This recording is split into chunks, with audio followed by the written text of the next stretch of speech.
Պարոն Վարդանյան, ես գիտեմ, որ դուք սիրում եք, որ ձեզ գովում են։ Հնացած են ՔՊԱ-ականների տեղեկությունները Վարդանյանի իրեն գովել սիրելու մասին։ Եթե 10 տարի հետ գնանք, դիպուկ նկարագրեցիք ինձ։ 10 տարի առաջ ենք գնում, փոխվել ենք,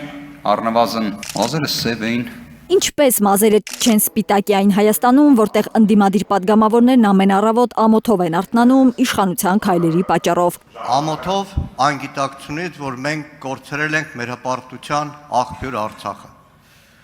Ամեն անգամ Գեղարքունիք գնալիս ամոթով եմ ապրում,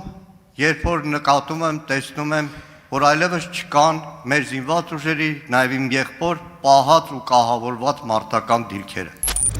Ոչ միայն Գեղարքունիքում, այլև Սյունիքում ու Տավուշում ադրբեջանական դրոշն աչքիդ առաջ է։ ՀՀ սուվերեն տարածքի ավելի քան 200 քառակուսի կիլոմետրը օկուպացված է։ Բաքվի բանտում հայ գերիներ կան, այդ թվում Արցախի ռազմաքաղաքական ղեկավարները։ Փաշինյանական Հայաստանում գերիներին ազատելու մասին չեն մտածում, ասում են ընդդիմադիրները։ Ավելացնում ՔՊԱ-ական Հայաստանում սրբազաններ են բանտում, կաթողիկոսին են դատում։ ԱԺ առաջին նիստը հրավիրում առանց վեհափառի օրհնության։ 21 թվականին եղել եմ, չես թե։ Ես չեմ հիշում, որ օրինակ որևէ մեկը մտահոգություն ներկայացներ, թե վեհափառ հայրապետը ինչի համար է ազգային ժողովի նիստերի դահլիճում։ Հակառակը, բոլորդ հարգել եք վեհափառ հայրապետին։ Բոլորդ, ովքեր եղել են 8-րդ գումարման ազգային ժողովի падգամավորներ։ Լավ, ինչ ա եղել։ Մենք մայր աթոռը պետքա վերածենք քաղաքական դիսկուրսի։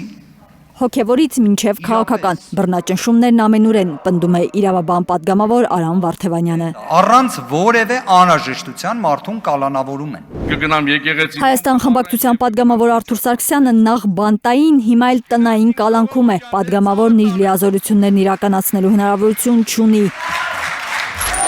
Սամվել Կարապետյանը տնային կալանքի պատճառով չի կարողացել մասնակցել քարոզարշավին։ Սամվել Կարապետյանին մինչ օրս թույլ չեն տվել, նույնիսկ իր հոր գերեզմանը այցելի։ Խորհրդարան եկած Վարդանյանը ոչ թե փաստաբան է, այլ քաղաքական գործիչ, հետևաբար զբաղվելու է քաղաքական օրակարգով։ Առաջնային մոտիվացիան հենց պատասխանատվությունն է։ Երկրորդը Հայաստանի Հանրապետությունում անհրաժեշտ փոփոխությունների ի կատարածումը։ Որ Հայաստանի Հանրապետությունում ՔՊԱ-ականներին հետաքրքրում է արդյոք կիսում է ԱԺ փոխնախագահի ընդդիմության թեկնածուն իրենց իրական Հայաստանի տեսլականը։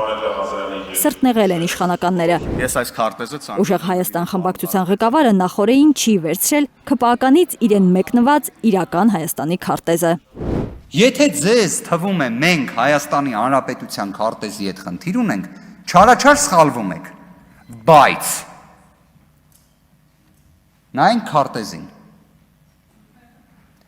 2020 թվականի սեպտեմբերին, որ որոշում կայացվեր քարտեզը փակցնելու, ինչ քարտեզ էր լինելու, ավելի ապահովագրեմ ձեզ, օգոստոսին,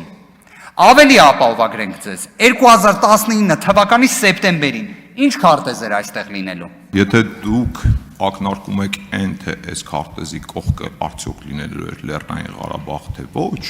միանշանակ չէր լինելու, որովհետև Լեռնային Ղարաբաղը երբեք Հայաստանի Հանրապետության մաս չի կազմել։ Ես ճիշտ եմ հասկանում, որ դուք 2019 թվականի սեպտեմբերին եղել եք Նիկոլ Փաշինյանի հակառակորդը գաղափարական։ Սխալվում է։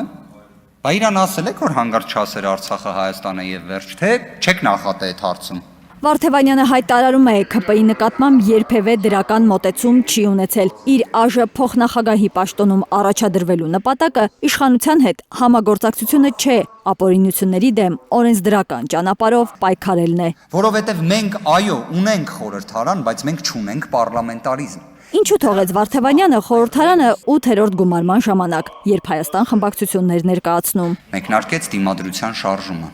մաքսիմալ ուժերից ներածին չափը ներդրել եմ այդ պայքարում,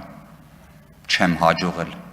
պատասխանատվությունը տեսել եմ պատգամավորական մանդատից հրաժարվելով։ Եթե 2022-ին վայր դրեց պատգամավորական մանդատն ու վերադարձավ փաստաբանությանը, ապա հիմա փաստաբանական գործունեությանը վերադարձ չի լինելու, ասում է Վարդանյանը։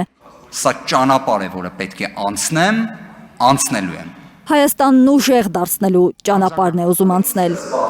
Արփիս Քեսյան, Աշոտ Մանոյան, Անի Ղանդիլյան, Հայլուր։